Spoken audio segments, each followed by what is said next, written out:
Tapestry weaving is a living art, and an art with a long history.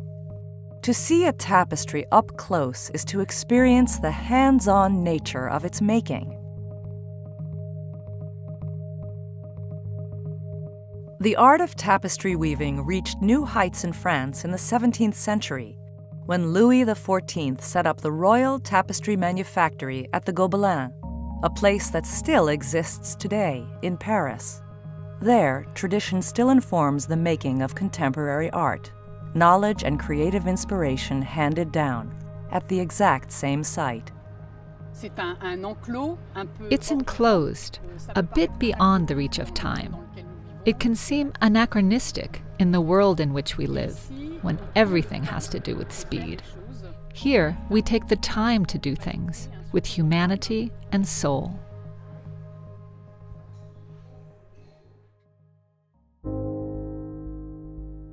In Louis XIV's time, designing a tapestry began with a single artist who often planned an entire series and may have delivered early sketches. Other draftsmen honed the design. Today, similarly, a contemporary artist creates an original work with a tapestry in mind, but it's the weaver who interprets it. A weaver needs to love drawing, above all. You have to have a lot of imagination, and you have to be creative. From a copy of the artist's work, the weaver has drawn essential lines onto strips of clear plastic. These are positioned against the loom's vertical warp threads, and the lines are redrawn. The markings in ink will serve as a visual guide for weaving.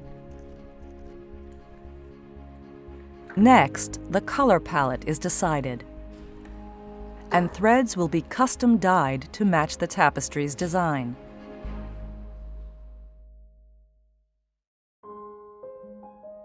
The colored and textured threads of a tapestry form the weft.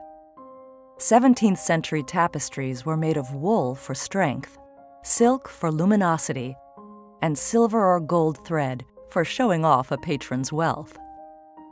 Whether wool, silk, or some other material, weft must be dyed to have a color, and this requires a dye expert. For me, you can't even call it a profession.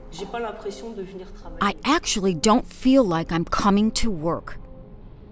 It's really magical to see a color being born. For hundreds of years, dyes came from plants, minerals, and insects ground into powder. The process of using them was challenging. Formulas differed depending upon the color and the material to be dyed. Temperatures for dye baths were tough to keep constant, with vats over wood fires. Now, chemical dyes are used. Infinite hues are possible using just red, yellow, and blue, carefully measured out. A bath of non-mineral water is heated.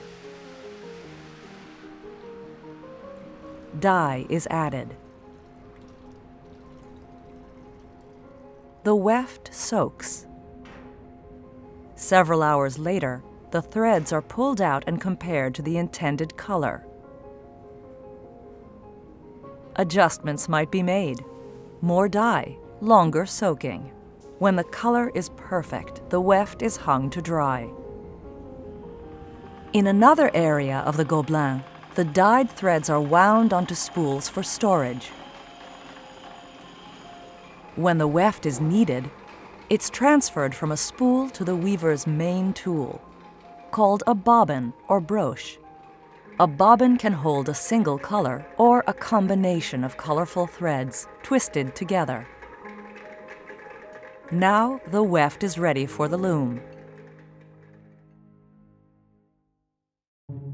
In the 17th century, the production of large tapestries required huge looms. And at the Gobelins, there were two types, the horizontal and the vertical. Now it's the vertical loom. Thick strands of undyed wool, called the warp, form the structure of a tapestry, and on a vertical loom, they're especially noticeable. Before weaving begins, the loom is bare. The warp must be prepared according to the tapestry's specifications. In a process called warping, a single continuous thread is wound between a metal wheel and a wall railing to form loops. After a set number of loops, the process is repeated with a new warp thread. Each bundle of warp is braided. At the empty loom, the braided threads are arranged, perfectly spaced, across a wooden bar with metal teeth.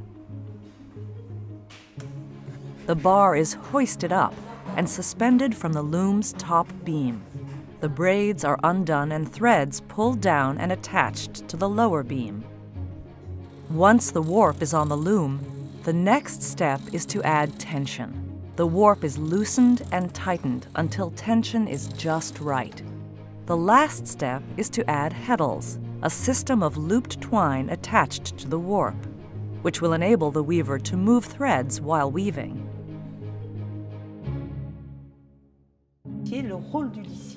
The weaver's role is that she does it all, from beginning to end. I speak from the point of view of the weaver, who invests a part of herself in the work. A weaver sits behind a loom, facing the back of a tapestry. As she works, she occasionally looks between the warp threads to see the front of the tapestry reflected in a mirror. She also sees a reflection of the cartoon, a copy of the design being woven, which hangs on the wall behind her. When the mirror is turned just right, the reflection is aligned perfectly with the area being woven and the markings on the warp threads. The weaver's bobbin, or brooch, is used like a needle to hold weft and guide it between the warp threads. Each one holds a particular color and hangs from the back of the tapestry, ready to be picked up and used again. The end of the bobbin is used to tamp down passages of weft. Or a metal comb is used. To make a tapestry, the weft is woven over and under the warp threads in a horizontal direction. A row from right to left is followed by a row left to right. Eventually, the warp will be completely covered by weft. To weave a passage, the weaver pulls on a heddle to uncross odd and even sets of warp threads. This brings one set forward, and in the space, or shed, between the warps, the bobbin can be guided through. To weave a narrow passage, using the heddles isn't always necessary.